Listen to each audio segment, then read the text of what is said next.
The sky changed color. It was a normal morning in Karachi. The sun had just started to rise. Birds flew across the sky. People walked to work. Shops opened.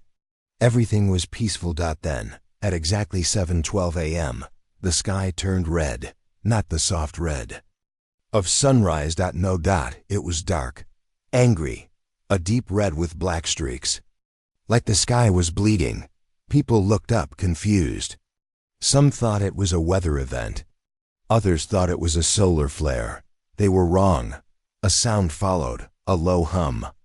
Like a giant engine far above the clouds. The sound grew louder, like thunder. But it never stopped. It kept rising. Buildings began to shake. Glass cracked. Birds fell from the sky. Then, it appeared. A giant shadow, slowly breaking through the clouds. It was a ship. But not a ship humans had ever seen. It was black and silver, shaped like a triangle, and almost as big as the city itself. Symbols glowed. On its surface, strange shapes no one could read. It didn't fly like an airplane. It floated, slowly, like it owned the sky. People screamed. Cars crashed. Children cried. Mobile networks died. Radios stopped working. And then, the fire began. Ship's bottom lit up. A giant ring of blue energy started spinning. 1 second later, a bright beam shot downward and vaporized 5 city blocks. Just like that. No sound, no explosion, just light. And nothing. In the chaos, a soldier named Commander Rafiq ran out of his home. He had served in wars before, but this was something else. He grabbed his old uniform. No orders had come yet, but he didn't need them. His instincts took over. Lena. He shouted, running through the street. His daughter, only 10 years old, had gone to school early for an art competition. The school was close to the first impact zone. Smoke filled the streets. People were running. Some were recording with phones. Others prayed. Some just stood, frozen, staring at the sky. A second beam fired. This one hit the sea. The water boiled instantly. Ships exploded. A tsunami wave formed, crashing into the shore. By the time Rafiq reached the school, it was too late. The building was gone. But in the rubble, he saw movement. A small hand. A cry. He ran forward, lifting bricks, coughing from smoke. Lena! He shouted again. A girl crawled out, cut, burned, and crying, but alive. He grabbed her and held her tight. She cried into his chest. I was hiding under the desk, she whispered. The light. It took everything. He carried her away as another blast shook the earth behind them. The president's broadcast across the world. The same events happened. New York, London, Mumbai, Shanghai, Tokyo, Lagos, all hit. In 1 hour. Half the planet's largest cities were destroyed. World leaders went silent. Only one voice broke through. It was the president of the Global Defense Council, speaking from an underground bunker. We are under attack. These are not human weapons. This is not war. This is extermination. We will fight back. Do not lose hope. But hope was already fading. Human weapons were useless. Jets were shot down before takeoff. Missiles couldn't lock on to alien ships. Drones crashed. Satellite feeds were blocked. The aliens came prepared. The resistance begins. Commander Rafiq made it to an old army base in the desert. Most of it was destroyed, but a few soldiers had survived. There were no generals left. No communication. He took command. We don't need orders, he said. We need to survive. We fight with what we have. Only 19 soldiers stood with him. Some were old. Some were young. Some were afraid. But they all nodded that they had no tanks. No jets. Only small arms, jeeps, and courage. They began moving underground, setting up tunnels, using old radios. Burning papers, staying invisible. Rafiq drew a line in the sand. This is our land, he told them. They came with firepower. We will give them hell. Alien patrol. 3 days passed. A smaller alien craft flew over the desert. It was searching. It moved silently, scanning the ground. The resistance stayed hidden, watching, waiting. Suddenly, a boy soldier sneezed. The drone paused in midair. A blue light scanned the tunnel entrance. They found us. One soldier whispered, "Wait." Rafik said. The drone moved lower. Just when it was about to fire, boom. A homemade missile launched from a truck buried under sand. It hit the drone and exploded.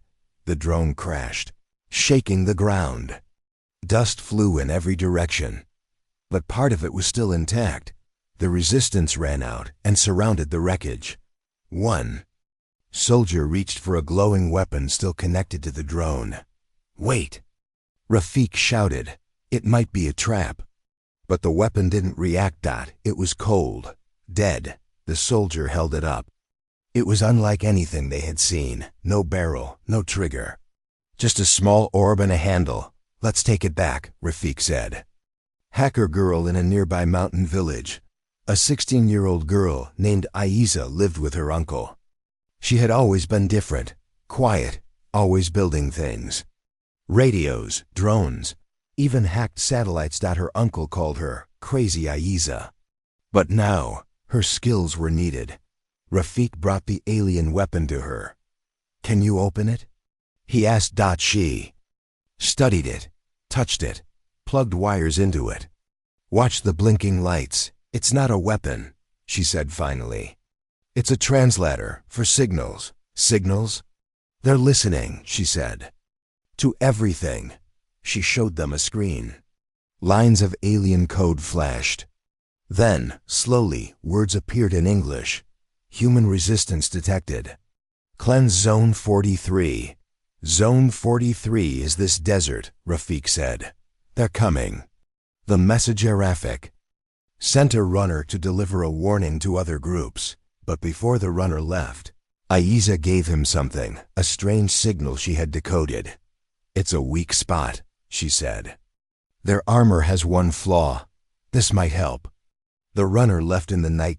2 hours later, he was dead, but the message got through. And for the first time, human resistance groups around the world started winning small battles. A drone shot down in Canada. An alien captured alive in Sudan. A mother with a handmade bomb destroyed a walker in Brazil. The war had begun. Firepower versus fury on day 10. The aliens returned to the desert. 5 flying machines, louder, bigger. Rafik and his group hid inside an old tunnel. "Do not fire until I say," he whispered. The alien ships dropped machines, 6-legged walkers with glowing weapons. They walked slowly, scanning the ground. Aiza pressed a button. Boom. A hidden mine exploded under the first walker. The others turned their weapons toward the sound. Rafik gave the signal.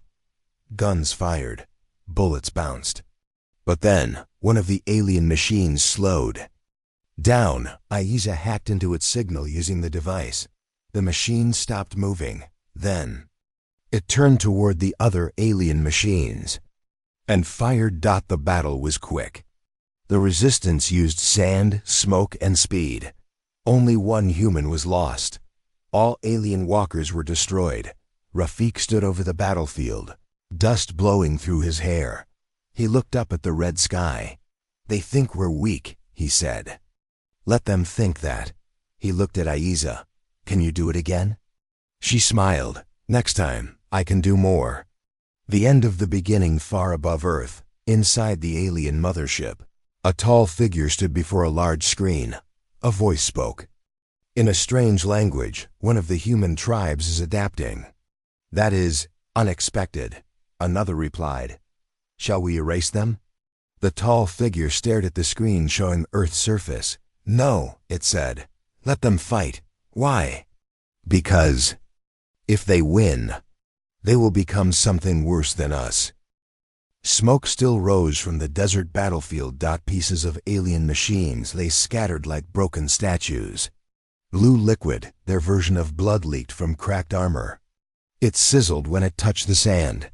Commander Rafik stood in the heat, staring at the wreckage. He wasn't smiling. Yes, they had won.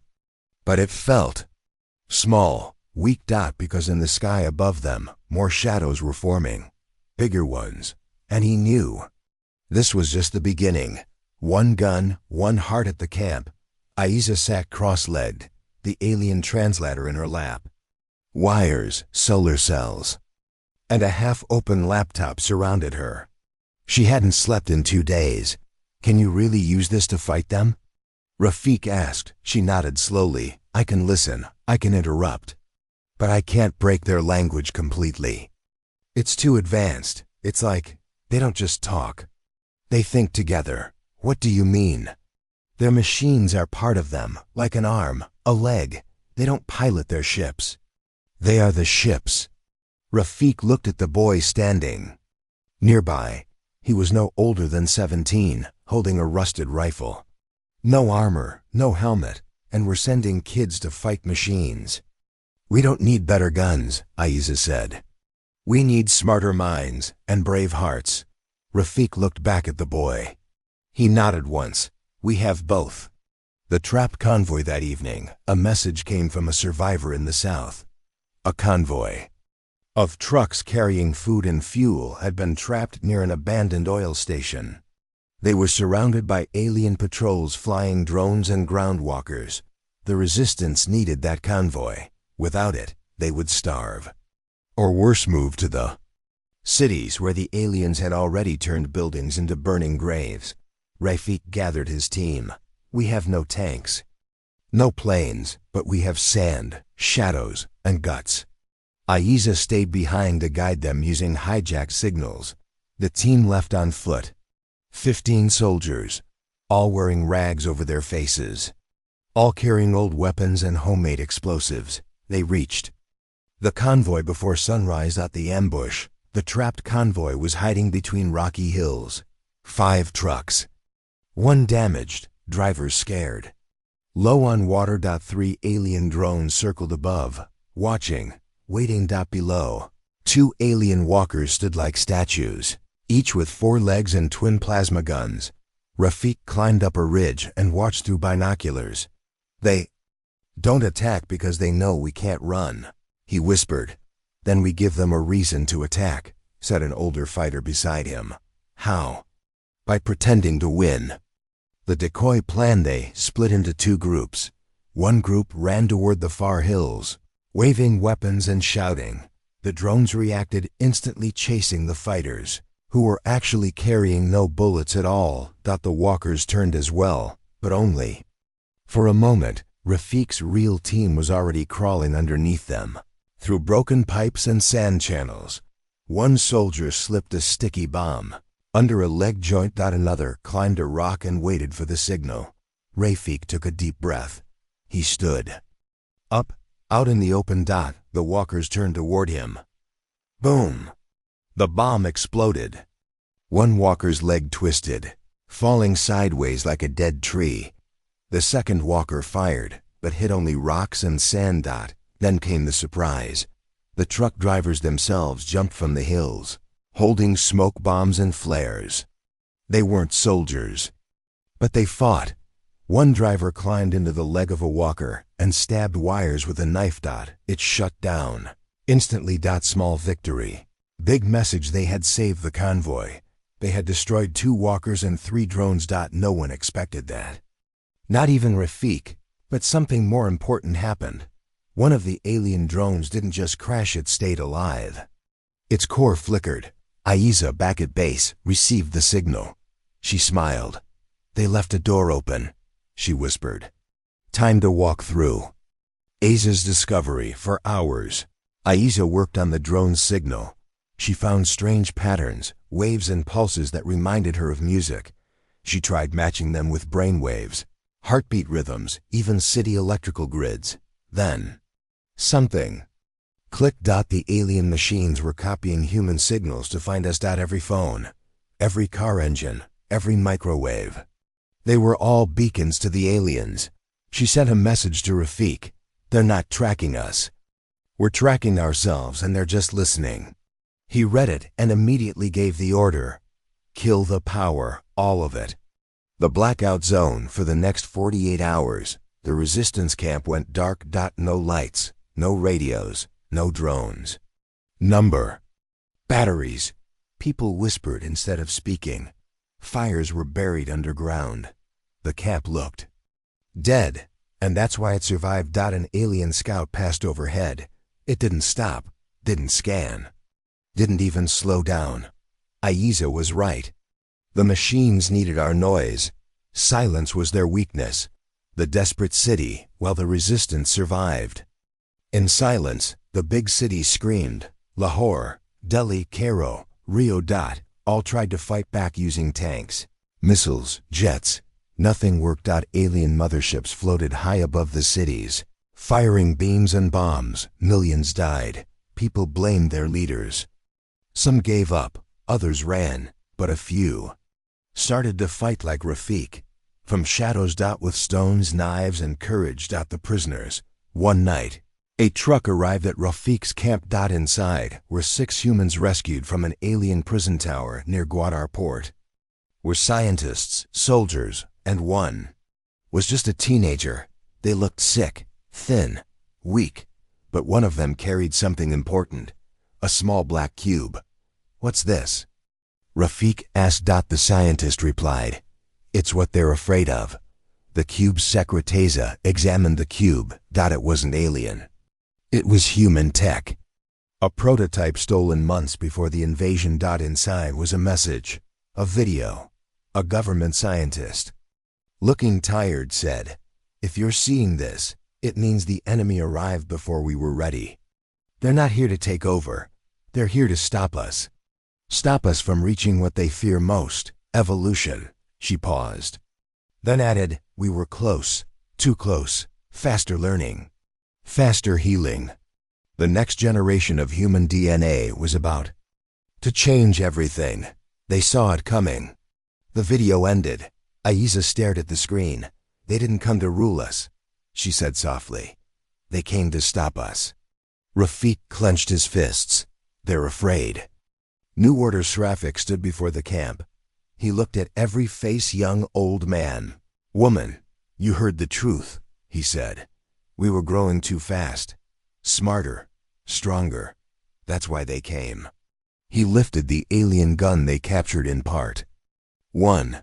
They came with firepower, but we have something stronger." He tapped his chest. "Guts. Their guns, our guts." The next attack didn't come from the aliens. It came from us. Small human teams all over the world began fighting smart. They cut power to their own cities. They used silence, shadows, and signals to move without being seen. They hacked machines, captured tech. Some even began building hybrid weapons, half human, half alien tools. Rafik's team led the way. The mission, hope. A message arrived from what was left of the Global Defense Council. One word, hope. It was a signal hidden in the code of satellite beams, a location, a secret lab in the Himalayas, deep underground. Aiza read it twice. "They were building something there," she said. "Something big. What is it?" Rafik asked. She smiled slightly. "I think it's a message." The message for the stars. As Rafik's team prepared to move toward the Himalayas, Aiza finished decoding the alien drone. It played one final message. An alien voice, deep and emotionless, said, "This species must not rise. If it does, the stars will never be safe again." Aiza looked at Rafik. He smiled. "Then it's time we rise."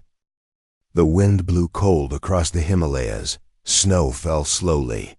But the ground beneath was warm, because deep under the mountain, something ancient was waking up, something human, something dangerous. The frozen base commander Rafik and his team climbed the narrow trail. Every step was harder, the air thin, the cold sharp like blades. Behind him, Aiza walked with her laptop wrapped in thick cloth. Her fingers were frozen, but her eyes stayed sharp. She held the key, the black cube. 2 soldiers followed close with rifles. No one knew what waited ahead. The message from the Defense Council had led them here, a hidden lab. buried inside the mountains. Shut down long before the invasion. But not destroyed. Aiza pointed toward a cliff wall. There, the scanner matches. Rafik walked forward and knocked 3 times. Nothing. He pulled out a broken drone and tapped it against the wall. A light blinked. The mountain moved. A hidden door opened. Pushing out steam and snow, they stepped inside. Inside the forgotten lab. The lab was dark, dusty, full of frozen screens and long dead lights, but it was untouched. Like a time machine from the past. They found weapons still sealed in glass, books, maps, and data drives. Aiza ran to the nearest computer and connected her laptop. Power is low, but I can wake it, she whispered. One by one, the screens blinked on. Old footage played. Human scientists, meetings, tests, military men arguing. Then, a name appeared on screen. Project NextGen, Human Evolution Trial Number 04. Aiza clicked the file. A video played. A man in a white coat stood before a glowing tube filled with blue liquid. This is not just about defense, he said. This is about the next human. Stronger, smarter, adaptive. In 1 generation, we will no longer fear alien threats. We will become the threat. The screen turned black. The evolution Filiseza kept digging. Rafik watched as images flashed, DNA charts, muscle scans, brainwave upgrades. They weren't just building weapons, he said. They were building us. She nodded, and that's why the aliens came. They saw this project. They panicked. They attacked first. In the corner of the room, a metal box opened. Inside was a thin headset and a warning label. For Gen 4 humans only. What's Gen 4? Rafik asked.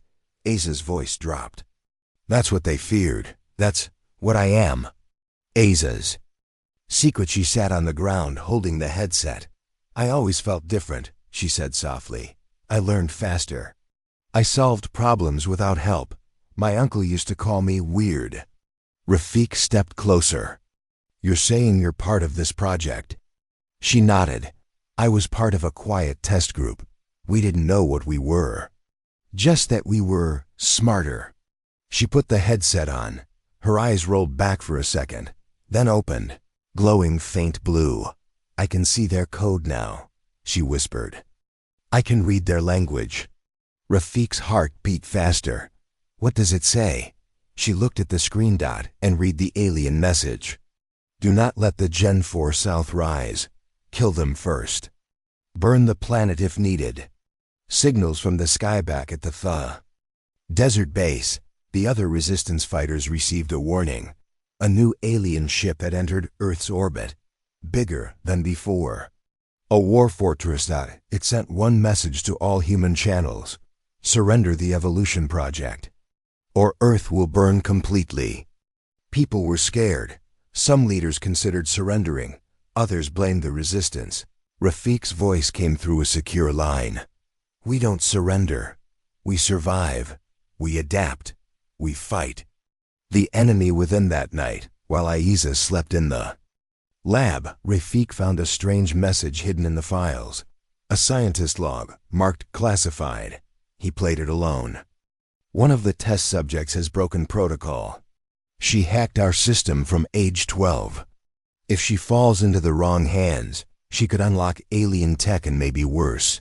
We built a genius, but we don't control her. Rafik turned and looked at Aiza, still asleep under a blanket. He said nothing, but now a new fear grew in his heart. The code war begins. Aiza woke early and began typing fast. I found something, she told Rafik. Their command code. If we can send the right pulse, we can pause their machines. Pause? He asked. Like pressing the stop button. Only for seconds, but it's enough. She wrote the code, line by line, like a song. It was the language of the enemy. But, spoken with human rhythm, she called it Ghost Pulse.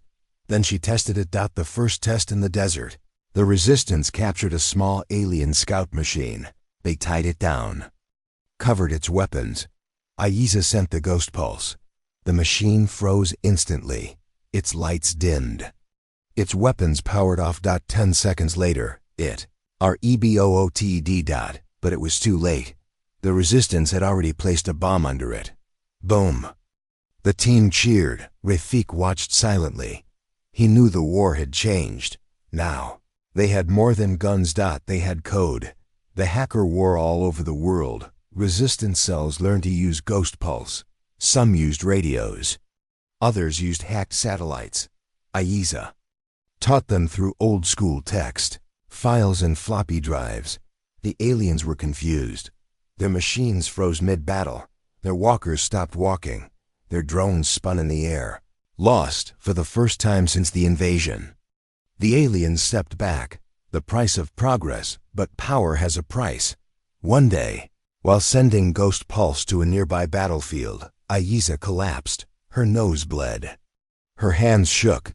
Doctors said her brain was overheating, using too much power. She's not ready, one doctor said. No human brain should process alien code for this long. But she refused to rest. If I stop, we lose everything, she whispered. Rafik made a hard decision. You're grounded, he said. No more frontline hacks. She tried to argue. He held her hand. We can't win without you. But we can't win if you die. The counter code. Days later, the aliens responded. They created a virus code that attacked human devices running ghost pulse. 3 resistance bases went dark. Explosions, fires, screams. Aiza saw the virus coming, but too late. It's learning, she said. It's watching me, copying me. Rafik looked worried. Can you beat it? Aiza didn't answer, but she typed faster than ever. The final unlock inside the mountain base. Aiza found one last locked file. It required 2 things. The black cube, a Gen 4 DN, a sample she gave both. The file opened. Inside was a map, a location on Earth, a place with no name, buried deep beneath the sea. This is where it began, the message said. And this is where it ends. The new mission. Rafik gathered the fighters. We found their real reason for coming. Not just to stop us, but to destroy this place. He pointed at the map. Whatever is there. It's powerful, important, dangerous, maybe even hope. He looked around. No army is coming. No government is left. Just us. A pause. They came with firepower. He held up a broken alien gun. We gave them hell.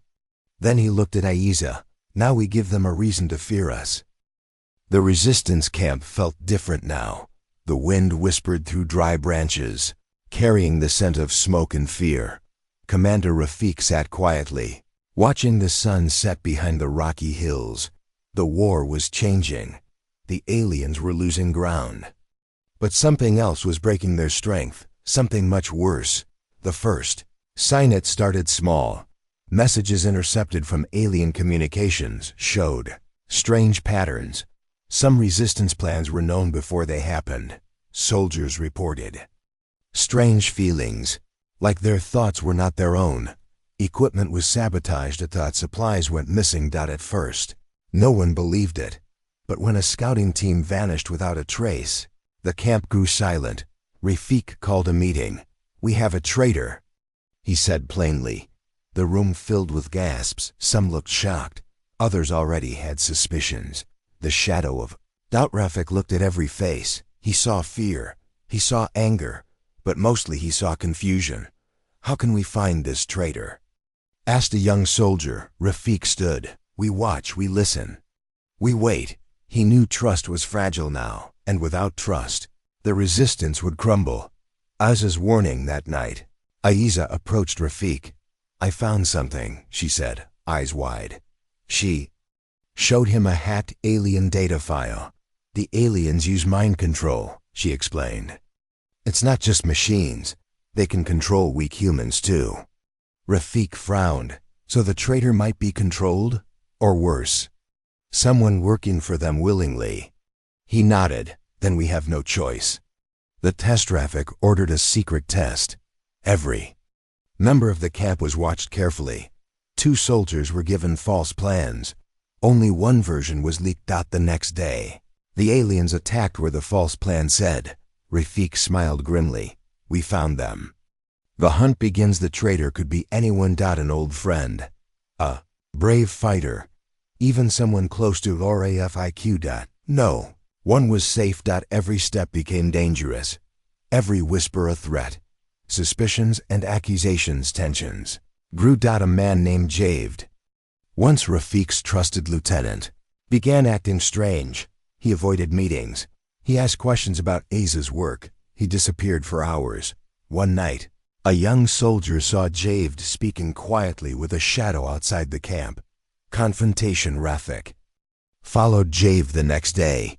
He found him near the supply tents, speaking into a hidden radio. Javed, Rafik said. Stepping forward, Javed froze. You betrayed us, Rafik said. Javed laughed coldly. You don't understand. I'm saving us. The aliens have power beyond your imagination. By helping them kill us, they promised safety, order, a new world. Rafik's hand went to his pistol. Not on my watch. The secret weapon. Javed didn't resist. Instead, he handed over a small device. Use this. It controls alien machines. Rafik looked at it closely. It was alien tech, but different. More dangerous. The warning. That night, Aiza studied the device. It's a controller, she said. But it can only work with one person's brain. Whose? She shook her head. We don't know. Rafik's heart sank. If they control one person, they could control many. The trap. Rafik set a trap. He spread false news about a supply shipment near the mountains. The traitor took it. Aliens followed. Resistance waited in silence.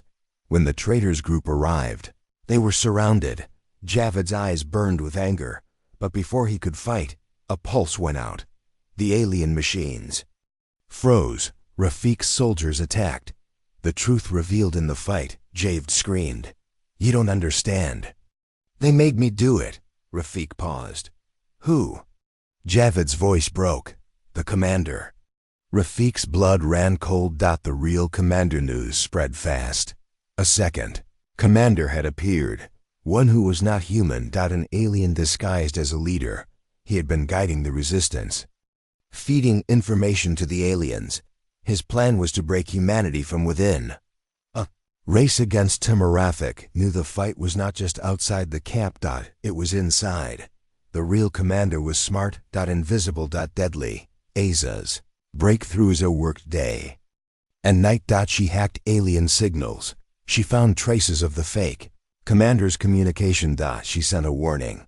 We must expose him, she said, before it's too late. The final showdown. Rafik gathered his best fighters. They planned a raid on the command center, hidden deep inside a ruined city. The real commander waited. With his alien soldiers. The battle bullets flew. Explosions lit the night. Rafik fought through shadows. He found the fake commander in a dark room. The man smiled, but his eyes glowed blue. You cannot win, he said. We are stronger than you. Rafik raised his gun. For Earth. The end of the traitor. The shot was loud. The fake commander fell. His body shimmered and changed. Alien metal cracked and broke. The room shook. The alien soldiers fled. Rafik looked at the broken figure. This is just the beginning, he said. Hope remains. The camp was quiet again, but the cost was high. Trust was broken, but humanity was still free. Rafik looked to the stars. We fight together, he said. We give them hell. The sun rose slowly over the broken earth. Its light touched the ruins of cities, the ashes of forests, and the scattered bones of fallen soldiers. But it also touched something new. Resistance. In every corner of the world. Humanity had stopped running. They had started fighting back, and now they were ready to strike. The new resistance commander Rafik stood on a tall hill, looking down at the growing camp below. More people arrived. Everyday soldiers, scientists, engineers, even farmers. Tired, hungry, but alive. Iza stood beside Him. She wore a small headset, now one she built herself. It helped her control hacked alien tech. "This is more than a camp now," she said. "It's a real army." Rafik nodded. "Not just an army," he replied. "A message." The sky shifts high above Earth. The massive alien fortress ship, known as the Enforcer, hovered in silence that it had not moved in days. Inside, alien commanders watched Earth's surface with concern. "Human activity has changed," one said. "They are building, not hiding," another replied. "They are adapting. That must not continue." The ship powered its main cannon. A blue light formed underneath. The Earth had one last chance. The hybrid weapons at the resistance base. Engineers worked day and night. They had taken pieces of alien machines and mixed them with human tech. What came out was strange and powerful. A rifle that could shoot energy bursts. Drone that could disappear from alien scanners. A small shield. Device that blocked plasma for 10 seconds. They called them hybrids, and they were about to use them. Isa's drone army, Isa, sat in a dark tent filled with monitors. Dozens of small drones floated around her, each one humming softly. She wore her headset and typed fast. "I've reprogrammed 50 alien scout drones," she said. "They listen to me now." Rafik stepped inside. "Can they fight?" "They can do more than fight," she smiled. "They can see. They can guide missiles, even blind the enemy for a few seconds." Rafik smiled. "Then it's time." The first strike at midnight. The resistance launched their first full-scale counterattack.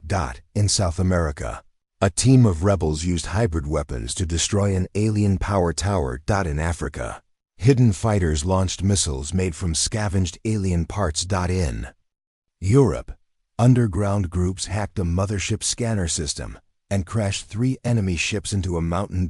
And in Asia, Rafik led a team straight into an alien base outside Islamabad.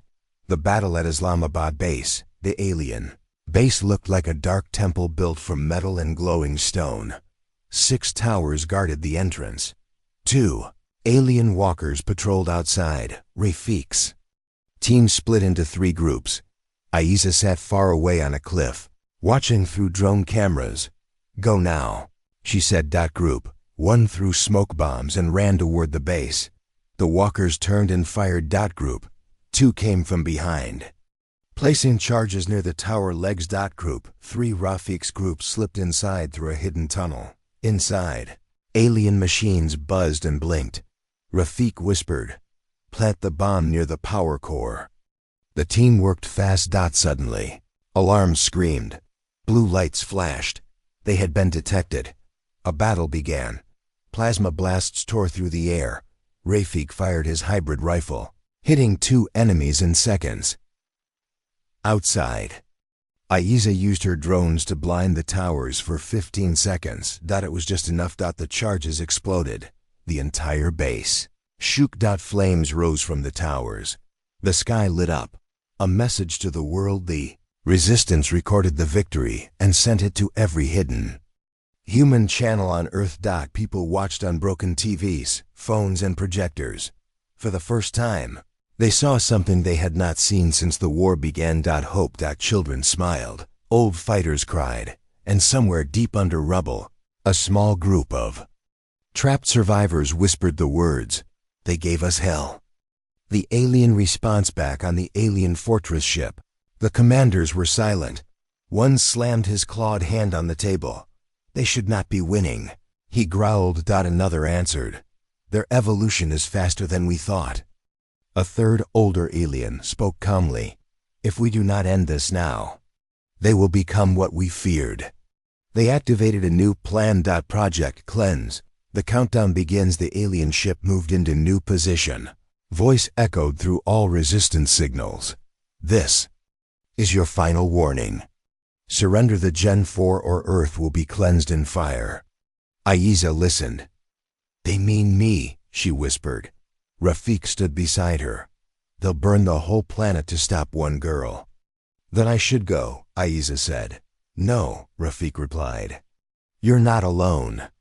The mission, Sabotage the Clean Seiza had a plan. The alien fortress had a power core deep inside the ship. If they could destroy it, the weapon would never fire. But the ship was in the sky. Far above. Too high to reach.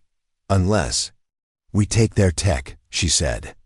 And we fly. Building the Stormflyer in the mountain lab, engineers worked on a secret weapon, a flying ship made from alien parts, powered by a stolen fusion core. It could fly high. It could stay hidden, and it could carry a small team. They called it the Storm Flyer. Aiza would fly it. Rafik would lead the ground team to distract enemy scanners. The mission was simple. Fly, enter, destroy the core, escape, survive. Farewell before the fight. The night before the mission, Aiza sat alone, staring at the stars. Rafik walked up and sat beside her. You're scared? He asked. Yes, she replied, but not of dying. I'm scared we won't finish what we started. He nodded. We will. She looked at him. Promise me, if I don't return, you'll keep fighting. He placed a hand on her shoulder. I'll fight until my last breath. The final takeoff. The next morning, the Stormflyer rose into the air. Its wings glowed blue. Its engines hummed with alien power. Aiza sat inside, breathing slowly. The ship passed through clouds, flying toward the dark alien fortress. Below, Rafik's team fired decoy missiles, drawing enemy eyes. Aiza reached the enemy ship's blind spot and slipped inside. Inside the fortress, the alien ship was like a living creature, its walls pulsing, glowing, breathing. Aiza moved fast. She planted viruses in the control panels. She shut down one turret, then another. Finally, she reached the core. It glowed like a sun. She placed the bomb. Suddenly, a voice echoed. You do not belong here. An alien stepped forward, tall, armored, with glowing red eyes. You are evolution, it said. You are death. Aiza raised her weapon. So be it. The last fight, the alien moved fast, striking with blades and fire. Aiza ducked, rolled, and fired her pulse gun. They fought among the glowing wires. Sparks flew. The bomb beeped, counting down. Aiza took a hit to the shoulder. She fell. The alien raised its weapon. Bang. A drone shot from behind. Aiza's last drone, controlled remotely by Rafik, hit the alien's head. It screamed and fell. Aiza crawled forward. She pressed the final button. The sky burns again from Earth. People looked up. The alien fortress shook. Then exploded in the sky. Pieces fell like stars. A voice came through the radio. This is Aiza, mission complete. Then silence. Did she survive? The world waited. Rafik stared at the sky, hands shaking. Then hours later, a broken ship crashed into the sand. The door opened. Smoke poured out, and Aiza stepped out covered in burns, limping but smiling. We gave them hell, she said. Rafik ran to her. And the world cheered. The world had changed. Alien machines no longer walked the earth. Their signals had gone silent. Cities began to rise from ashes. Families came out from hiding. Resistance fighters looked to the sky, not in fear, but in victory. But high above, the Enforcer ship still floated. Silent. Waiting. Watching. And inside it, a secret was waking up. The strange transmission. A week after the Arctic mission, Aiza lay in a recovery bed. Her mind was sharp, but her body was weak. Electrodes covered her arms. Doctors watched her brain activity on screens. One morning, she woke up gasping. I saw it, she whispered. I saw where they came from. Commander Rafik entered the room. His arm was still healing, but his eyes were focused. Saw what? I saw their origin, their real fear. They're not here to conquer Earth, she said slowly. They're here to stop something. Rafik leaned forward. Stop what, Aiza? She looked straight into his eyes. Us. Buried in the icepack. At the Arctic site, scientists found something deep under the alien command node. It wasn't metal. It wasn't alien. It was human. A frozen chamber carved into the rock. Inside it, a sealed coffin, glowing faint blue, surrounded by ancient machines. The coffin wasn't marked by any human language, but Aiza, watching the footage, gasped, "That symbol! It's from the Gen 4 files." The forgotten experiment. They brought the frozen chamber to the desert base.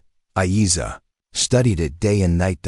She discovered logs inside, written by an unknown scientist over 70 years ago.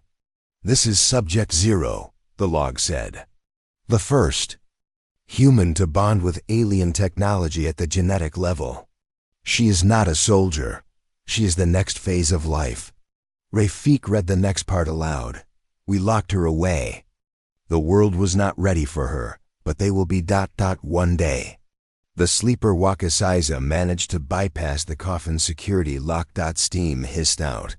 The glass slowly opened. Inside was a young girl, around 20, pale skin, dark hair, eyes closed, perfectly preserved. Aiza stepped back. "She's alive." Suddenly, the girl's eyes opened. They glowed like the alien machines. Blue, bright, unblinking. Everyone in the lab froze. The girl sat up and whispered one word: "Run." Sudden chaos alarms rang across the base. Power failed. Radios screamed static. The Enforcer, silent for days, came alive. Its scanners locked onto Earth again. Something had awakened it. Aiza shouted, "It's her!" "They're not here to kill humans. They're here to stop her from waking up." Rafik stepped in front of the girl. "But why?" The truth revealed. The girl looked at Aiza and Rafik. Her voice was soft but clear. "They tried to destroy me before I became what they feared. They failed, so they came to destroy the planet." Aiza stepped closer. "You're Gen 5, the girl." Nodded. "I'm what comes after you." "After Gen 4, Rafik asked, "what are you?" She looked up, eyes glowing stronger. "I am the future they fear." Alien memory core. With her help, Aiza hacked deeper into the alien network. She found the core archive, memories of the alien High Council. They watched as Gen 5 humans were born in secret labs. They studied their DNA. They panicked. They called it the turning point. One memory showed an alien commander yelling, "If the Gen 5 awakens, the human race becomes something else, not prey, but predator." Another memory, "They will surpass us in thought, in war, in time. We must burn their seed." The choice. The girl Subject Zero was calm. "I can help you win this war. But if I fully awaken, I will change forever." Rafik asked, "What do you mean?" "I will not be human. Not fully. I will become something new. And I don't know if I'll still care about humans after that." Aiza looked down. "Then what's the other choice?" The girl replied, "Destroy me, and maybe they'll stop." Silence filled the room. Divided camp. The resistance was split. Some said she must be protected. Others feared her power. "What if she turns against us?" One fighter said, "We just beat the aliens. Now we risk making something worse." But others argued, "She's our only chance to finish this war. Forever." Rafik stood between both groups. His heart was heavy. So he asked the only person who truly mattered, "Aiza, what do you believe?" She looked at the girl, then at the people around her. "I believe she deserves the choice." The final attack. The Enforcer didn't wait. It moved directly above the desert base. Its energy core lit up, brighter than ever. Earth had won last hour. The countdown began. 60 minutes until total destruction. Aiza ran to the command room. "We need to strike now." Rafik nodded. "We'll give her cover." Into the sky Aiza, Subject Zero, and a team of pilots entered the Stormflyer 2, a faster, upgraded ship built with alien and Gen 4 tech. It blasted into the sky, dodging plasma beams, dodging death. Enforcer opened its mouth, a weapon larger than any city. Subject Zero stood at the ship's front, eyes glowing like stars. "Get me close," she said. The mental battle as the ship reached the alien core. Subject Zero closed her eyes. She didn't touch any controls. She didn't speak that she connected directly into the alien hive mind. Aiza saw her shake violently. Blood dripped from her nose. The alien ship trembled. Inside, alien commanders screamed. Minds burned from her presence. They tried to shut her out, but she pushed harder. The final. Pulse Subject Zero opened her eyes. She whispered, "Goodbye." Then she sent a pulse, not of energy, but of thought. It traveled like lightning through every alien signal, every machine, every program. The enforcer began to fall apart from the inside. The sky breaks, the alien ship exploded above Earth. Blue light filled the sky. The pieces burned like falling stars. No more alien signals. No more commands. No more war. What was lost? The ship crash-landed back on Earth. Aiza stumbled out, alive but weak. But Subject Zero was gone. No body. No sound. Just a strange symbol burned into the ship's wall, glowing softly. Aiza touched it and felt peace. The end? Back on Earth, people celebrated. Humanity had survived. No more machines walked the land. No more fear in the skies. But deep in her heart, Aiza knew the war had ended because of something more powerful than guns or codes. Because of a girl who chose not to become a god, and a world that learned to fight back. The alien war had ended. The enforcer ship was destroyed. Alien machines no longer ruled the skies. Resistance groups across the world celebrated in the streets. But something didn't feel right. The silence was too heavy. And Aiza couldn't stop dreaming. The strange dream. Every night, she saw the same vision. A golden field under a dark sky. A shadow walked toward her. Not human, not alien. Something in between. Its voice echoed without sound. "We were here before them.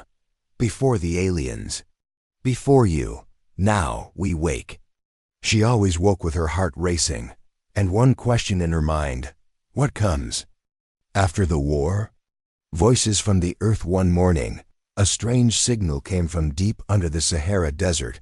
It wasn't alien. It wasn't human. It was ancient. Aiza listened closely. The frequency was full of patterns. Music almost. Rafik joined her. His face had healed, but his mind stayed sharp. "What is it?" he asked. Aiza whispered, "A message from something buried."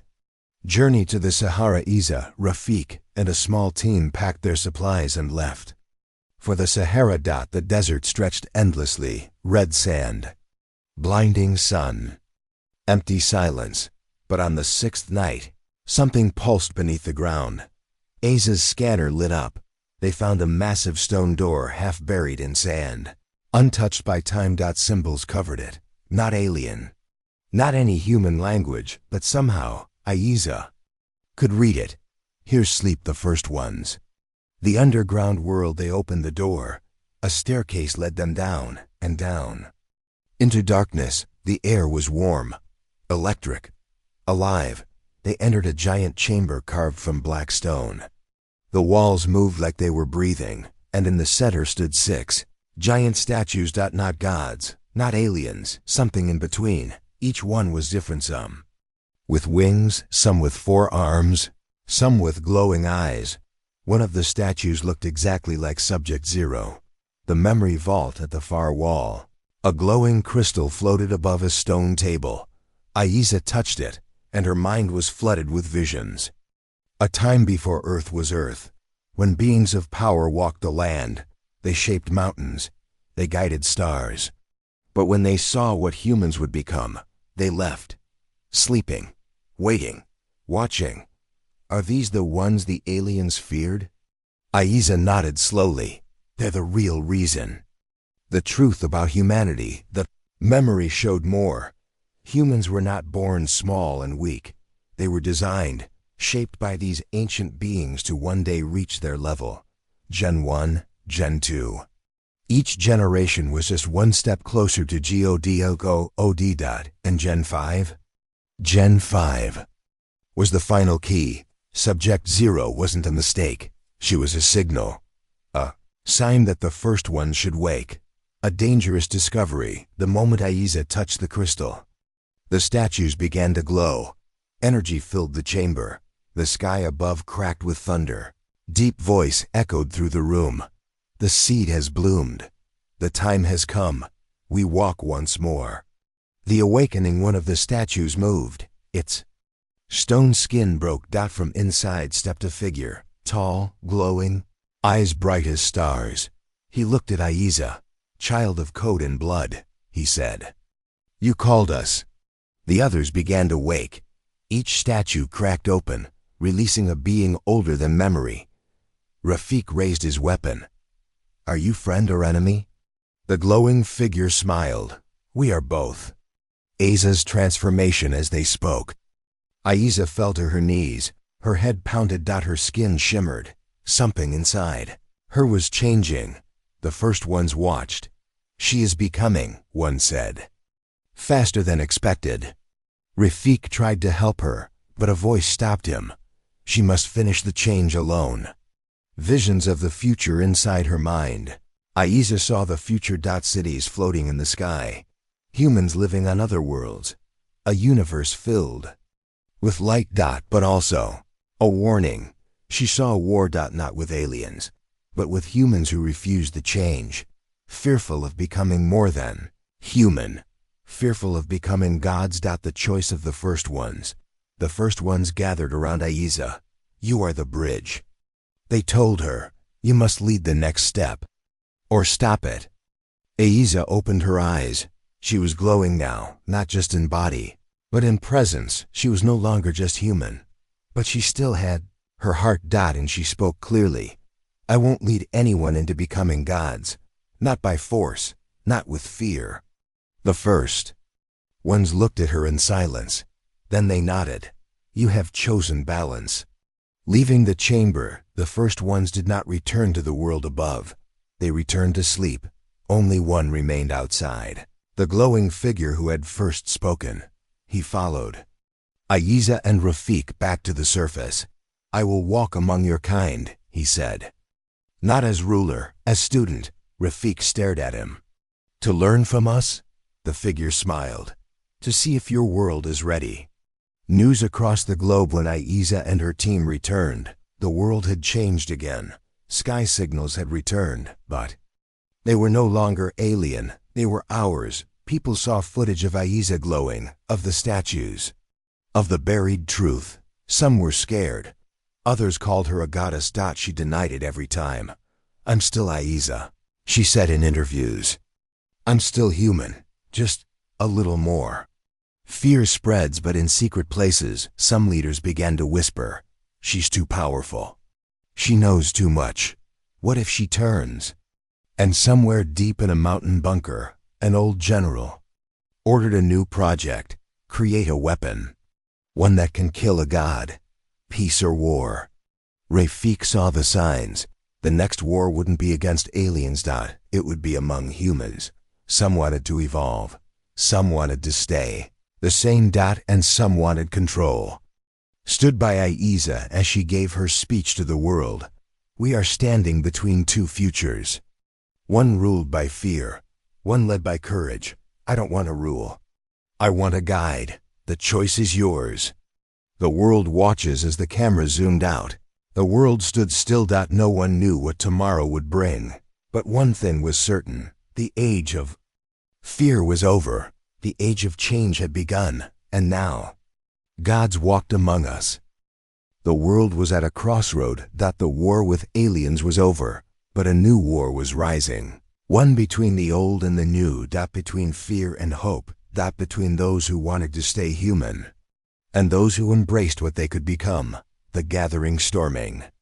A secret bunker, deep underground. General Malik watched the news on cracked screens. Aiza's speeches filled the airwaves. The glowing statues. The first ones. The new powers. He clenched his fist. They think they can control the future. He slammed the table. We will make sure they don't. Malik activated Project Dawn, a plan to build weapons that could kill gods. A world divided. A world split into two camps, cities where Aza's followers gathered, calling themselves the Light-Bearers. And places where old leaders prepared armies to fight change. The media called it the New Cold War. Rafik stayed with Aiza, trying to hold peace, but even he knew it might not last. Aza's burden. Aza walked among her people, glowing softly. She felt the weight of every eye, the hope, the fear. The questions. She wanted peace, but every step forward was met with whispers of war. The weapon of God's general. Malik's scientists worked day and night. They built the Null Cannon, a weapon that could cancel the powers of the first ones. They tested it secretly in the desert. The cannon fired. A glowing figure nearby flickered and disappeared. Malik smiled. We have the power to win. The warning. Gaze's visions returned. She saw the cannon's blast rip through cities. She saw friends fall. She saw the world burn again. She knew she had to stop it. The last alliances sent messages to Malik.